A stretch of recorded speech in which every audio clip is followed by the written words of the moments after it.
কর্মীদেরকে কোনো ধরনের কোনো হুমকি দামকি দিচ্ছে কিনা? আমরা দেখি সামাজিক যোগাযোগ মাধ্যমে জামাত ইসলামকে কেন্দ্র করে অনেক নেতাকর্মীরা হুমকি দামকি দিচ্ছে। এই বিষয়ে আসলে কি বলতে চান? নির্বাচন নিয়ে কোনো শঙ্কা নেই।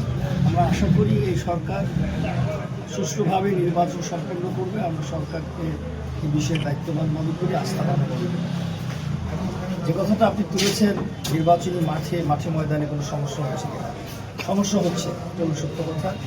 রাজনগরে আমাদের একটি কার্যালয়ে তালা মারা দেওয়া হচ্ছে। সখীপুরের অনেক জায়গায় আমাদের কর্মীরা লাঞ্ছিত হচ্ছে। আমাদের জিএমখালীর এক কর্মী এখন আহত হয়ে হসপিটালে আছে, তাকে নির্যাতন করা হয়েছে।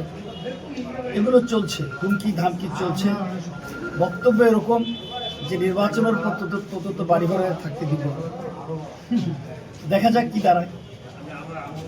আমরা আল্লাহর উপর ভরসা রাখি, প্রশাসনের প্রতি আস্থাশীল, এবং আমরা রাষ্ট্রের প্রশাসনিক ব্যবস্থাপনার প্রতিও আমাদের যথেষ্ট আস্থা আছে।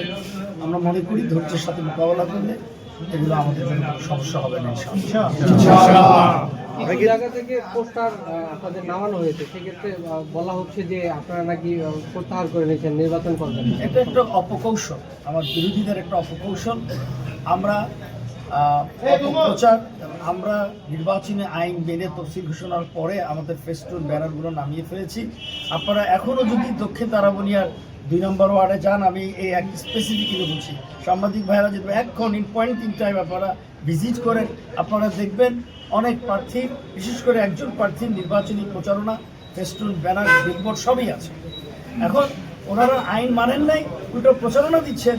আমরা যে আইন মেনে নামিয়ে ফেলেছি, ওনারা বলছেন আমরা দেখি নির্বাচন থেকে সরে আসছি। আজকের দিন প্রমাণ দিচ্ছে ওনারা সত্যবাদী না মিথ্যাবাদী। আগামী নির্বাচনে ভোটারদের উদ্দেশ্যে আসলে কি বলা যাচ্ছে? আমরা ভোটারদেরকে বলবো, হাসি মুখে উৎসুমুখে পরিবেশে ভোট কেন্দ্রে আসুন। আমরা আশা করি পরিবেশ ভোটের দেওয়ার জন্য উপযুক্ত পরিবেশই থাকবে। আমরাও পাশে থাকব।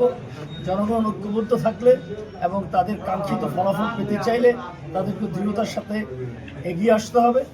আমরাও তাদের পাশে ইনশাআল্লাহ যথোপযুক্ত মনোযোগ দিয়েই শক্তি সহকারে তাদের সাথে থাকব, এবং আমরা মনে করি কোনো সমস্যা হবে না। ভোটাররা আসুন, সুন্দর মতো ভোট দিন, আপনার পছন্দের প্রার্থীর পক্ষে আপনাদের রায় দিন। এটা আপনার মৌলিক অধিকার, গণতান্ত্রিক অধিকার, আপনার উপরে অর্পিত পবিত্র দায়িত্ব। সুতরাং এই দায়িত্ব পালনে আপনারা পিছপা হবেন না।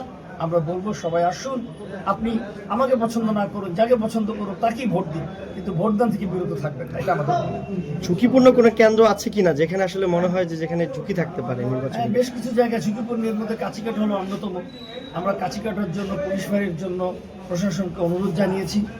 বিগত উপজেলা নির্বাচনে সেখানে পুলিশ ফাঁড়ি ছিল, আমরা এবারের জন্য পুলিশ ফাঁড়ির কথা বলেছি। আমরা আশা করি প্রশাসন এ বিষয়ে যথাযথ ব্যবস্থা নেবে।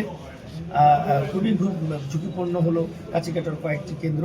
এছাড়াও সখীপুরের তারাবনিয়ার একটা দুটো কেন্দ্র ঝুঁকিপূর্ণ আছে, এবং আমরা এগুলো আরও ভালো মতো দেখে আমরা জানাবো। চরকুমারিয়ার মধ্যেও একটা দুটো কেন্দ্র একটু ঝুঁকির মধ্যে আছে। এগুলো আমি আশা করি প্রশাসন ব্যবস্থা নিলে সবই ঠিক হয়ে যাবে। দুই আসনের জোট থেকে তো একজনই প্রার্থী আপনাদের সামনে দাঁড়িয়ে আছে, আলহামদুলিল্লাহ। ঠিক আছে।